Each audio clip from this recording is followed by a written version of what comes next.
नवगज घनघोरा प्रिया इंद्र पद्मन मोरा, यानी बहुत तेज घमंड गर्जन हो रही है, घना घोर।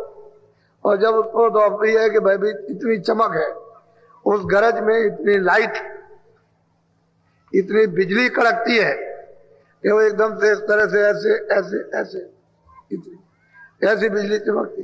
कहते हैं कि वो वहां पर विराजमान है और ऊपर की आवाज आ रही है। ये ब्रह्म का स्थान है।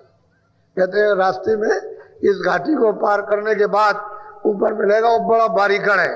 गढ़ कहते हैं किला, भारी किला। अब वो इसका संसार का तो कोई प्रमाण है ही नहीं, इसके तो प्रमाण देने की जरूरत नहीं कि ये तो कुछ भी नहीं है। जब ये कुछ नहीं तो कितना बड़ा किला है जिस पर वो विराजमान बैठे हुए किले में। वहां जाकर के उसे त्रिकुटी स्थान पर ब्रह्म का साक्षात्कार जब होता है तो ऊपर से आवाज आ रही है, उधर किया, उधर खबर पड़ गई। तो जिन योगियों ने योग किया था और इस आवाज को सुना था, तो आवाज तो सुनी कि ऊपर से आ रही, लेकिन उनको भेद नहीं मालूम था, इसलिए ऊपर नहीं जा सके। तो इतना ही कह के छोड़ दिया है भाई और कुछ है, इतना नहीं और भी कुछ है। अब वो जो है वो हमको नहीं मालूम, हमको वो प्राप्त नहीं हुआ, लेकिन है जरूर कुछ। ऐसा इशारा वहां पहुंचने पर, उसका साक्षात्कार करने पर होता। और बहुत इससे बहुत अत्यंत सुंदर उनका ये शरीर है, जिसमें क्या उसकी महिमा की है, बोलो। आगे पहुंची सोनम जार, रंकार धुन सोनी पुकार। कहते हैं फिर आगे जब उसका साक्षात्कार ब्रह्म का हो गया तो आगे सुन में वो मतलब पार ब्रह्म है। तो कहते हैं जब वहां मध्य में पहुंची तो उधर जा करके उनकी किंगरी सारंगी बज रही। जब उसको पकड़ा तो जिसमें से आवाज आ रही थी उसी को पकड़ लिया, ले हो गई। तो वो पहुंची वहां, तो वहां रणकार का साक्षात्कार, यानी वो पार ब्रह्म है, वहां पहुंच गए। अब वो बिल्कुल एकदम मानसरोवर में स्नान कर लेगी, त्रिवेणी संगम में स्नान करेगी, वहां जाकर के तब पार उतरेगी। बगैर त्रिवेणी संगम में वहां पहुंचे हुए कोई पार नहीं उतर सकता, कभी नहीं उतरेगा। तो मतलब ये है कि कहते हैं वहां अब निशान बता रहे, बीच की सब रचना छोड़ दी। कितनी रचना है, कितने मंडल है उनके, उसको सबको छोड़ दिया। सीधा उन्होंने लिया कि बीच में कहीं फंसे नहीं, इस तरह से चल। तो ये कहते हैं चल मैं भी मिलूंगा, उन्हीं मंडलों पर मैं भी मिलूंगा, मैं तेरे साथ रहूंगा। तो मिलती है, हर मंडल में मिलेगी।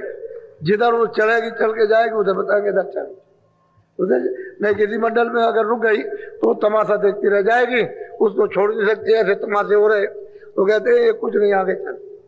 वही बताते हैं कि आगे चल, यहाँ कुछ भी नहीं। तो गुरु का पूरा रूप, जिस रूप में यहाँ दर्शन देते हैं मनुष्य शरीर में, वो रूप सब जगह मिलता जाएगा। लेकिन वो हाड़ मास का नहीं होगा, वो हाड़ मास का नहीं है, पंच भौतिक शरीर ये नहीं होगा, वो होगा नूरानी, लेकिन शकल उसकी यही होगी, वो दिखाई देता जाएगा। क्योंकि जब आप यहाँ उसको पहचान लोगे और वहां नहीं मिलेगा तो फिर आप अपना कैसे समझोगे कि भाई मैंने मृत्यु लोक में इससे रास्ता लिया और मतलब ये अगर कोई और मिल गया।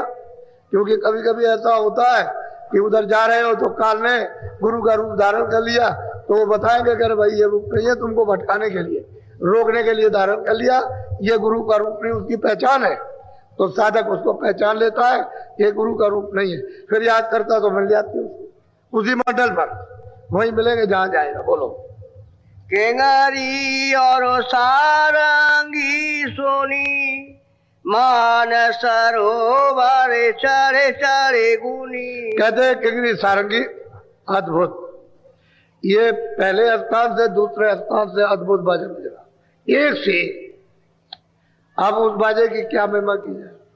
कहते हैं कि उसको सुनती है, मातृवन में स्नान करती है, आवाज नहीं छोड़ती, उसका दर्शन भी करेगी और फिर चलेगी त्रिवेणी में प्रवेश होगी, वहां उसका उस धारा में स्नान होगा। तो उस धारा में कोई गंदगी तो है नहीं, है जो यहाँ की गंदगी है, कोई कालमा है या रजोगुण है, तमोगुण है, सतोगुण है, या मतलब शब्द स्पर्श रूप रस, ये सब कुछ नहीं है वहां। वहां तो धारा है कि वो जो ऊपर से उधर से जो उतार करके लाए काल को और माया को, उस धारा को छुड़ा देते, जो सत्य धारा उसको पकड़ा देते, क्योंकि वो जिस धारा से उतर करके आए हैं वो धारा बराबर काम कर रही है। एक तो मतलब ये एक नेगेटिव और पॉजिटिव, एक धारा फेंक रही है, एक धारा उसको वापस ले जा रही है। इस तरह से दो धाराएं उधर से आई हुई है। अब ये भेद किसी को पता नहीं है कि उधर में एक फेंकने की और एक वापस करने की, खींचने की, ये दो धारा। अब जब तक कोई जानेगा नहीं तब तक उस धारा पर जोड़ नहीं सकता, यानी बैठा नहीं सकता। उस शब्द पर, उस नाम पर, उस आवाज पर, उस बाजे पर नहीं बैठाएगा तो जाएगी नहीं, ऊपर नहीं चढ़ सकती।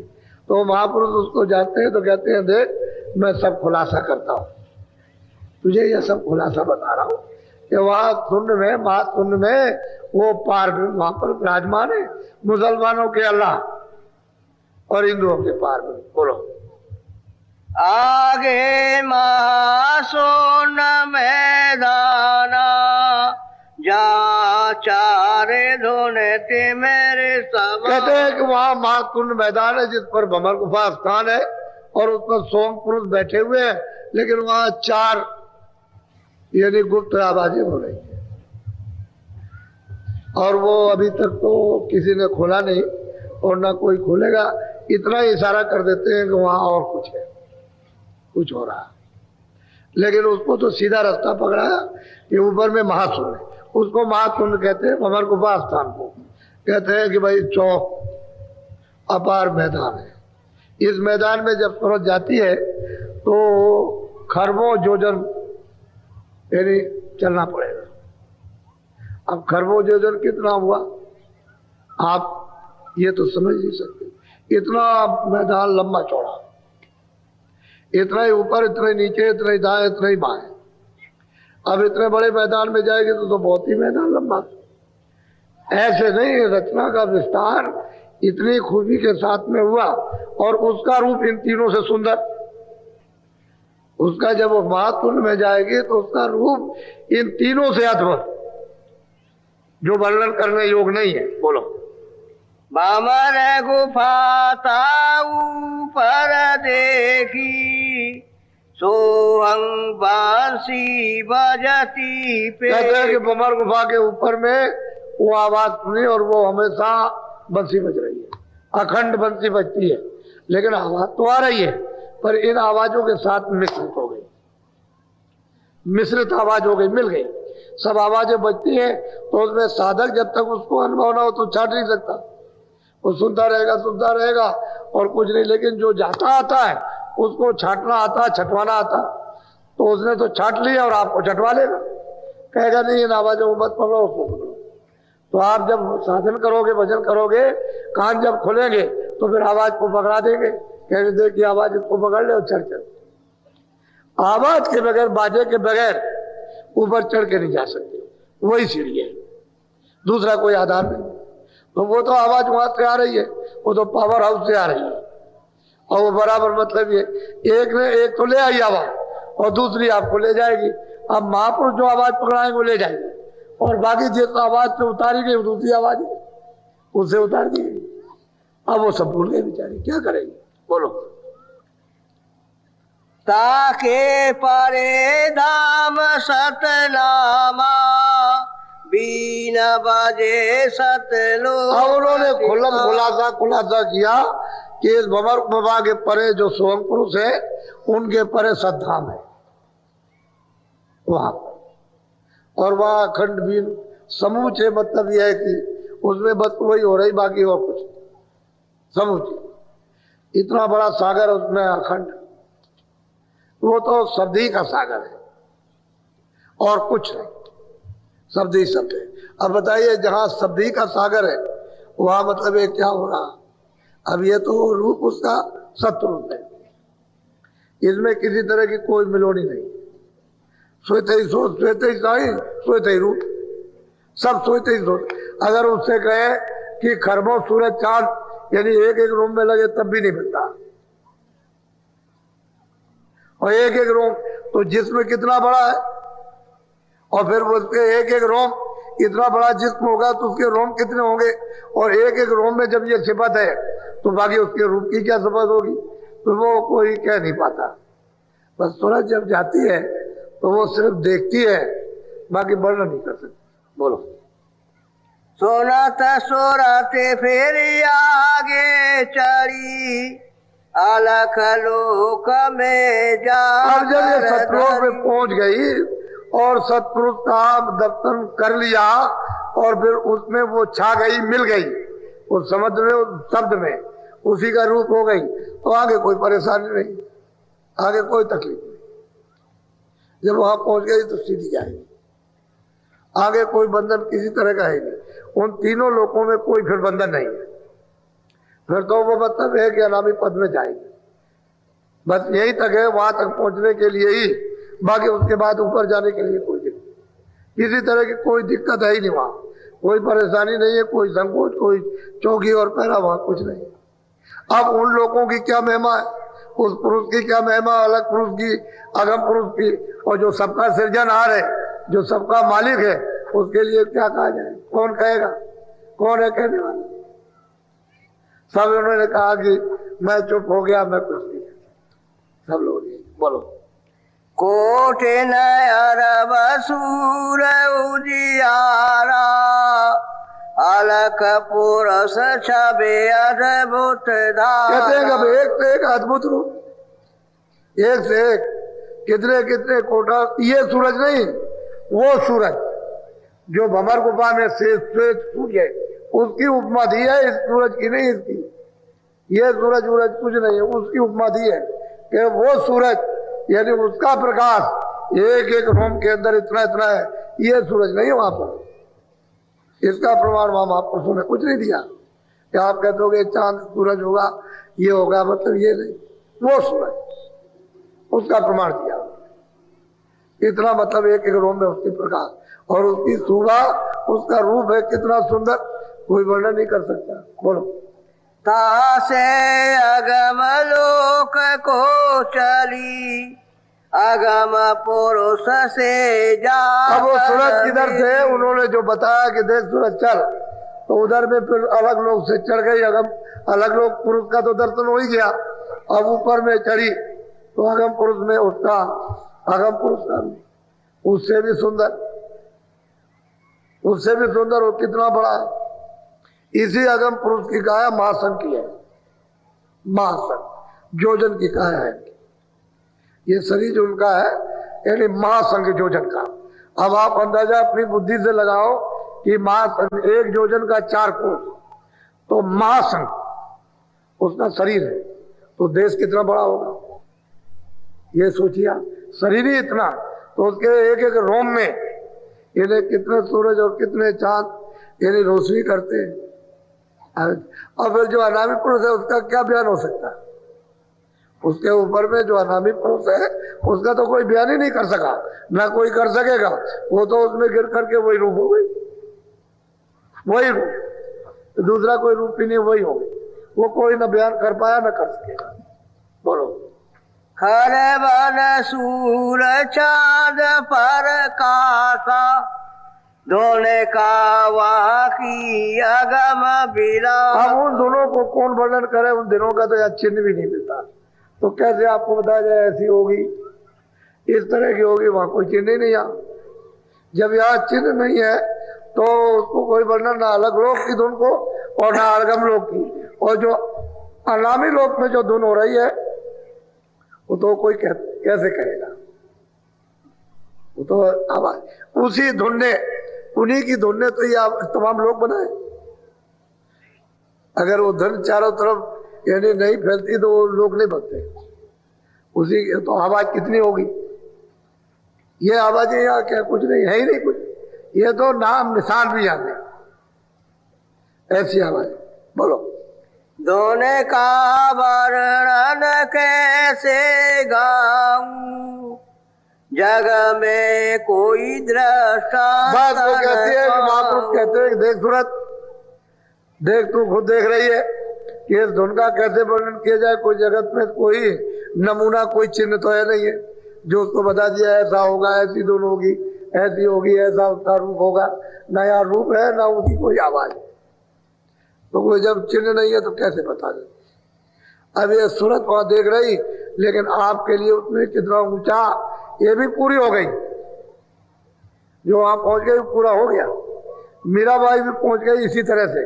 यही रैदास जी ने बताया था। यही काशी में रहते थे, जूते काटते थे, जूते अपने काटा करते थे, जो आ जाए पुराने जूते काट। धीरे धीरे धीरे धीरे जब इनकी शोहरत हुई, लोग जानने लगे, तो उस समय बड़ी छुआछूत थी, बहुत बहुत छुआछूत। तो किसी ने उधर सुना राजस्थान में कि काशी में एक महात्मा रहते हैं, तो लोगों से यहाँ काशी में गंगा स्नान करने आए, तो पूछा उन्होंने, यार रैदास जी कोई महात्मा रहते हैं? अरे कह लगे वो तो चमार है, जात के चमार है। कह लगे नहीं, वो चमार होंगे लेकिन हम दर्शन करना चाहते हैं। तो कह लगे आप उजाले में मत जाइए, अंधेरा हो जाए तब जाइए, नहीं आपकी बड़ी बदनामी होगी कि चमार का दर्शन करने जा रहे। तो जब अंधेरा हो गया, उस समय पर ये बिजली तो थी नहीं, ये बिजलियां नहीं थी, तो रात में अंधेरा था, वही अपने कंडील और लालटेन वगैरह तरह तरह की थी, दिए वो तरह तरह के उसको जलाते थे। तो वो शाम को सूरज जैसे डूबने लगा वैसे सामान उठा के घर चले जाते, वो कभी नहीं रहते थे। उस दिन वो बैठे रह गए कि वही दर्शन करने आएगा तो ये लौट जाएगा वापस। तो जब वो अंधेरे पहुंचे, पूछते गए, उन्होंने कहा देखो वो बैठे अंधेरे में, छोटा सा दिया जल रहा, वो देखो बैठे हुए। तो वहां गए और देखा, तो उन्होंने प्रणाम किया, बहुत अच्छी तरह से प्रणाम किया, कोई भाव खराब नहीं थे, प्रणाम उन्होंने किया। कह लगे महाराज मैं दूर से आया हूँ और मैंने आपकी चर्चा सुनी, तो मैं दर्शन करने के लिए आया हूँ। कह लगे अच्छा तुमने बहुत अच्छा किया, दर्शन करने आए, तो मैं भी तुम्हारे लिए बैठा रहा। मैं सोचा कि तुम चले जाओगे, इतनी दूर से आए हो और दर्द नहीं होगा तो तुमको दुख होगा, तो मैं इसलिए बैठा रहा। अच्छा लो, सामने उन्होंने चमड़ा पानी में डाल दिया, वो भीग रहा था। कह लगे ये लो चमड़ा मिर्च, ये लो पी लो, ये चमड़ा मिर्च ले लो। तो ले तो लिया उन्होंने नीचे को, रैदास जी ने नीचे को मौका लिया, तो उन्होंने उसको लिया और ऐसे करके डाल दिया। उन्होंने पिया नहीं, अब ऐसे डाल दिया। तो जब ऐसे तो पगड़ी बांधे हुए थे, पगड़ी में लग गया, कुछ उनके कपड़ों में आके गिरा, तो उसमें दाग पड़ गए। अब वो जब गए वहां घर, तो रानी साहब पूछा भाई ये क्या हो गया, दाग कैसा? अरे कह लगे बड़ा हमारा धर्म बच गया, लेकिन हम कुछ कह नहीं सके। उन्होंने कहा ये चमड़ा, ये चरना मिर्च ले लो और इसको पी लो। तो मेरे सामने ही ये चमड़ा भीग रहा था पानी में, वही दे दिया। तो मैंने उसको इस तरह से ऊपर ले लिया। कहले जल्दी जल्दी कपड़े उतारो, उतार दिया कपड़े, अच्छे कपड़े पहना दिए। धोबी को बुलाया कि देखो ये राजा साहब के कपड़े हैं, तुम इसको धो करके ले आओ, तुमको राजा साहब अच्छा इनाम देंगे। कहले ठीक है। तो धोबी को किसी शादी में जाना था, वो लड़की थी, उसने कहा देखो एक राजा साहब आए हुए, उनके ये कपड़े दाग लग गया, तो छुड़ा के ले आना, मैं शादी से अभी लौट करके आता हूँ, तो मैं खुद उनके यहाँ पहुंचा दूंगा। तो बेचारी वो लड़की गई, धोबी की अनपढ़ थी, कुछ जाती होती थी, वो गई वहां और वहां जा करके मतलब है कि गंगा जी के किनारे दौड़ने लगी, तो दाग नहीं छूटता था। बहुत उसने मुगरी लगाई, उसने बहुत कुछ किया और उसमें रेव लगा दिया, उसको भट्टी पे चढ़ाया, लेकिन दाग नहीं छूटा।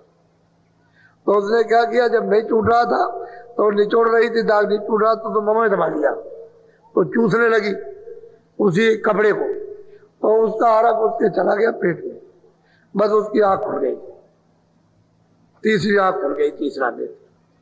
वो तो कहीं ना कहीं चीज पड़नी थी, तो उसकी खुल गई। तो घर लौट करके वापस गई तो कुछ का कुछ कहने लगी, वर्णन करने लगी वो।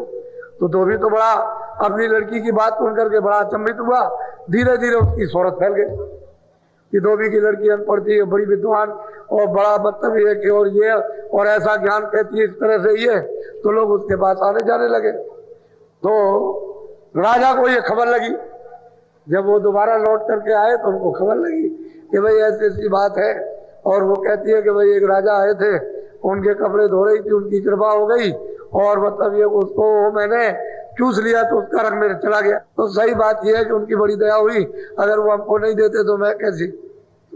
तो राजा अब आए तो उसके दर्शन के लिए कि भाई धोबी के दर्शन कराओ उस लड़की का। तो बुलाया गया, तो उसने सीधा यही जवाब दिया, जब पूछा कि बच्ची ये ज्ञान कहाँ से प्राप्त किया, कह लगे आपकी कृपा हो गई। उसको तो मालूम नहीं था कि ये राजा, लेकिन इतना ज्ञान हो गया कि आपकी दया हो गई। क्यों लगे हमारी दया क्यों हो गई? कह लगे रहदास जी ने आपको इसी वस्तु को प्राप्त करने के लिए चरणामृत दिया था बना करके, और आपने उसका तिरस्कार कर दिया, अपमान कर दिया। तुमने उसको अपने कपड़ों में डाल दिया और वो कपड़ा हमारे पिताजी को मिला और वो चला गया शादी में, उसने हमको दे दिया, सौभाग्य से हमारे पल्ले पड़ गया। ये आपकी कृपा हो गई। अगर आप उसको पी लेते तो तुम्हारी आत्मा का कल्याण हो जाता। वो तो अमर होने के लिए अमृत दिया उन्होंने। बस फिर उसके बाद अब राजा को बड़ा अफसोस हुआ कि ये तो बड़ा मुश्किल हो गया और ये धोबिन को मिल गया, हम वैसे रह गए।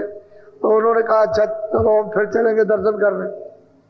फिर उन्होंने रात को जब अंधेरा हो गया तो चल पड़े, 2-4 आदमी साथ ले लिए, उनको तो दूर खड़ा कर दिया। वो उस दिन भी बैठे रह गए। तो वो गया था राजा आता होगा दर्शन करने के लिए, तो बैठे रहे अंधेरे में। जब गए वहां जाकर के फिर सिर रख दिया जमीन पर प्रणाम करने के लिए और खड़े होकर के हाथ जोड़ करके बोले ऐसे, भाई कैसे आए हो? कह लगे महाराज वो जो आपने चरणामृत दिया था हमको फिर दे दीजिए। तो उन्होंने कहा कि अरे बेटा अब तो मेहनत करनी पड़ेगी,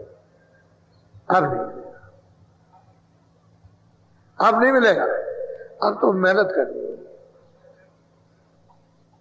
ये ऐसे नहीं मिलता। वो तो खुशी का सौदा था, प्रसन्नता का था। उस समय बदिया तूने तो ये समझा कि ये चमड़ा भीग रहा पानी में, वो चमड़ा नहीं था, वो अमृत था। आप जिसको मिलना उसको मिल गया, अब मेहनत करनी पड़ेगी। तो कहने का मतलब महात्मा किसको क्या दे देते हैं, तुम जात पात में फंस गए। वहां वो कहते हैं हर का हो ईश्वर का, बजे जात पात पूछे नहीं कोई। उधर सुबह गए, उन्होंने सबकी पूजा कराई कृष्ण भगवान ने, ये पूरे महात्मा संत हैं तुम इनको पूजो। उधर उन्होंने पूजा कराई। तो देख लीजिए आप, जब द्रौपदी में अपमान किया तो फिर घंटा नहीं बजा। घंटा तो संघ बजाते हैं, संत बजाते हैं, ऐसे घंटा बज जाएगा। उन्होंने कहा था कि घंटा बजेगा, लेकिन घंटा नहीं बजा। तो उन्होंने कृष्ण ने कहा कि तुमने संतों का अपमान किया, इसकी वजह से नहीं। तो बुलाए गए सुबह। जब सुबह बुलाए तो पता चला। तब द्रौपदी को बुलाया कि तुमने क्यों अपमान किया? कह लगे हमने हर प्रकार के व्यंजन बनाए और इन्होंने सब मिला करके और व्यंजनों का अपमान कर दिया, तो हमारी श्रद्धा खत्म हो गई। भैया अपमान हो गया। तो कहने का मतलब उसके यहाँ जात पात, तुम जात पात का रगड़ा झगड़ा समझते हो?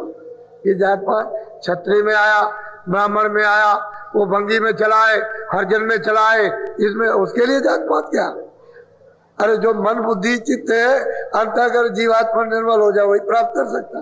तुम इसी चक्कर में रह गए अभी तक। और अब तो ये दशा हो गई कि महापुरुषों का अपमान किया तो यहाँ कोई चरित्र ही नहीं रह गया, नाम का भी चरित्र नहीं रहा। इसलिए ये कहते हैं सूरत, मैं तुझको पूरा भेद बताता हूँ खुलासा, तो इसको अच्छी तरह से सुन ले, समझ ले इसको। ये सीधा सच्चा रास्ता है। बोलो। सोन कर सूरत अति हर खानी, चलो स्वामी में सब जान। अब वो सूरत कहती है कि स्वामी आपने दया अपरंपार की है कि आपने ये भेद बखान कर दिया, और आपकी दया कृपा से अब जान गई, अब जान गई, अब समझ में आ गई ये भेद तो ये है। बोलो। बिना सत्य गुरु कोई भेद न पावे, सत्य गुरु सो यह देश। अब वो कहते हैं कि देख सतगुरु के बगैर कोई ये भेद नहीं पाता, और जो वहां पहुंचा वही सतगुरु है, बाकी कोई नहीं है। बगैर सतगुरु के कोई उसका भेद नहीं जान सकता, कोई भी, और जो वहां पहुंच गया वही सतगुरु। कहते हैं किसी ने भेद नहीं पाया। बोलो। सत्य गुरु की महिमा अति भारी, कोई न जाने पछे पछे। कहते हैं संत सतगुरु की महिमा बहुत बड़ी महिमा, उसको कोई नहीं जान सकता। सब संसार में इसमें पच करके हार गए, उनको नहीं पहचान पाए, इतनी उनकी महिमा है। अब हम लोग चाहते हैं कि शरीर से आंखों से पहचान लें, बुद्धि से समझ लें, कोई चीज समझ में नहीं आई, क्या मालूम। ऐसे ऐसे प्रमाण महात्मा मतलब ये है कि आपके पास रहे कभी नहीं जान सकते। एक पंजाब में महात्मा पूरे तरबूज काट करके खिलाया करते थे। कह गए इधर आ, देख ये तरबूज पका हुआ है, बहुत मीठा, ले ये खा ले। जब वो तरबूज लेने लगे तो क्या कहे कि देख ले पका है कि कच्चा है, देख इधर ये पका है कि कच्चा है, तू देख ले, ले खा ले अच्छी तरह से। एक पानी पिलाते थे कुछ दूर पर, तो जो कोई भी आए तो कहे कि आओ आओ प्यास लगी, आओ आओ पानी पिला दे। तो जब पानी, बहुत ठंडा पानी, जब वो ऐसे पीने लगे तो चुपचाप कहे धीरे से कि देख पी ले, जितना पीना चाहे, एक बूंद गिराई, जितनी बूंद गिरेगी उतनी जूतियां पड़ेंगी, पी ले, पी ले अच्छी तरह से, चक्कर चक्कर के पी ले, एक बूंद ना गिरे, जब बूंद गिर जाएगी जम की उतनी जूतियां पड़ेंगी, पी ले तू अभी। तो असल में बात यह, महात्माओं को कौन पहचानता था? पूरे संतों को किसी ने योगी जोगी जति ऋषि मुनि तपस्वी सन्यासी बैरागी ये कोई भी नहीं, दानी कोई नहीं जान सकता, उनकी महिमा ही बिल्कुल अलग। बोलो।